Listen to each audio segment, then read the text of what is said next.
Right, so this is what's got the ball rolling in the first place. All the way back in 2016, I did a 2-day permaculture course. That on the right is Belinda Ross, who at the time owned the Hope Farm.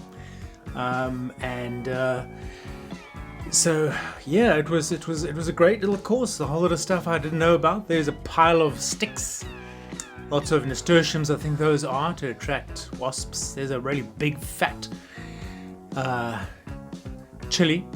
This was the vermiculture. And this was, I can't quite remember what this kind of, Belinda's gonna have my ass for this. Showing us some techniques of, I think that's wild garlic, how to propagate that. It was really great. Right next door, there's a banana circle. These are famous in permaculture for composting in between, very accelerated process. That is a chicken tractor that moves around. Chickens live in it and they scratch up a piece of land. This is a food forest with the fruit trees everywhere, which is awesome. At the higher portion where less water is needed. You design your entire garden. Look at the curvy shape of those beds. That's because they're on contour, which means each of them is horizontal. The obligatory Australian sheepdog, cattle dog. What is her name again? Sage. That is bamboo, which is grown on the farm.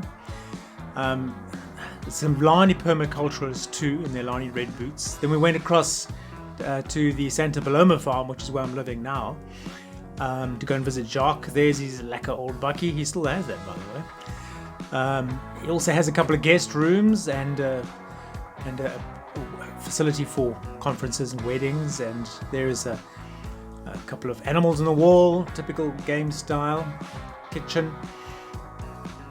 These are the guest rooms here. Consideration to passive shading, which is great architecture, great living practice. This is the main garden where we all went through and helped ourselves with crunchy beans and peas. This was now our practical, where we all got together and we were going to make a new bed. This is manure, which it's got a nice earthy smell. It doesn't really smell all that bad at all. Taking compost out of the compost bin in the banana circle. This is us spraying it out over the section where the chicken tractor had been. So the chickens have scratched up all the ground, taken out all the cut worms and that kind of thing.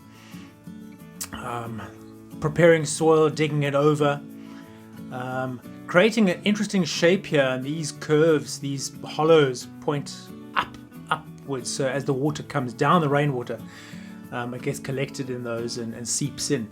A lot of it's got to do with gravity and water feeding. When I say it, I mean permaculture as a basic principle. That's Jacques over there, bottom right hand side, with the white shirt and then the blue pants. All of the kids are welcome too, and kids and dogs. Great exercise.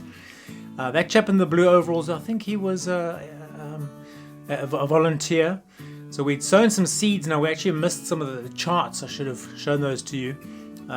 Where you can easily see in South Africa's climate what to plant with what, etc., what times of the year, and what seed spacing, etc. This is covering up the newly sown seeds with plenty of dried grass, which is also a permaculture principle, to keep the ground moist and to keep pests out, etc. And this is obviously the established garden now. Belinda explaining a couple more techniques.